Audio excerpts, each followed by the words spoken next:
As part of second year, we are learning a bit more theory. We hardly learned any formal theory in first year, and now we are learning about all of the greats that came before us. Skinner, Adler, Freud, who I love. I don't care what anybody says. Repressed sexual energy will make you crazy. Believe it. Satir, Jung, Maslow. The list goes on. And it occurred to me that although these people all laid the foundation for all of the work that we're doing now, the way that we are actually being taught to show up with our clients is probably a far cry from the way that Freud used to. Sitting there, client on the couch in front of him, analyzing their dreams, talking about the insatiable id, trying to decipher whether or not the fact that they chew pens as an adult means that their mother never loved them as a child. Not even close. No, what we have been taught to do is to follow our client and believe that they are the expert of their own life, and empathize and validate their feelings, and get people to really breathe deeply into their bodies and feel what they are feeling. And I totally understand why we do all of that now, but I am not gonna lie. For the first 9 months that I was at Rhodes, I had no idea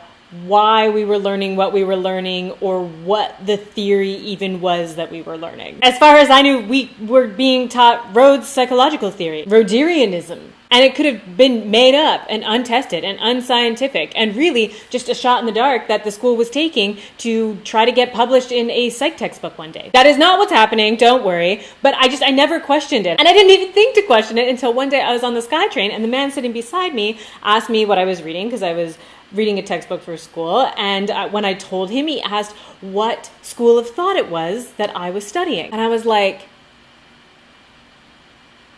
I don't know. I have no idea what I'm studying at school. All I knew is that I was not analyzing dreams, and I was not hypnotizing people. I was not conditioning people. I was not exposing people with arachnophobia to increasingly large spiders on a daily basis. I wasn't doing any of that. As far as I could tell, I was just listening to people and then summarizing what I heard and asking them questions and giving them empathy. And to be quite honest, that didn't seem like theory at all. That just seemed like common sense. So the very next day, I went to school and I asked my teacher where all of our course notes came from. These elusive PowerPoint presentations that we were seeing in class. And what he said is that yes, Rhodes does tend to wander off the beaten trail and combine different aspects from several theories into one approach. But for the most part, everything that we are learning is grounded in humanistic theory. Humanistic psychology was developed in the mid-20th century to make up for the limitations of psychoanalytic theory, Freud, and behaviorism, which were the two existing schools of thought. It was developed mainly off of the work of two men named Abraham Maslow and Carl Rogers. The basic principles of humanistic psychology is that we believe all humans are inherently good,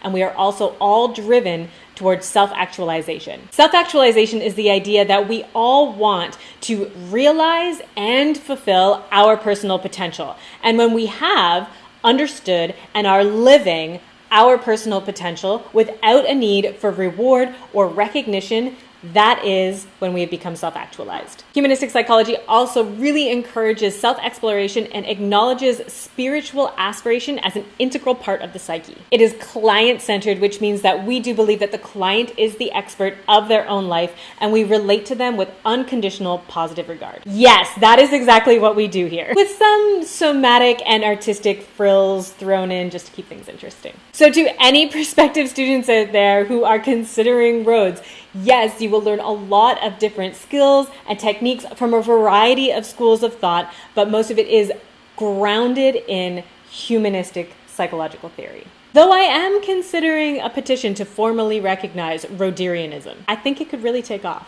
Thanks for tuning in, and I will see you next week.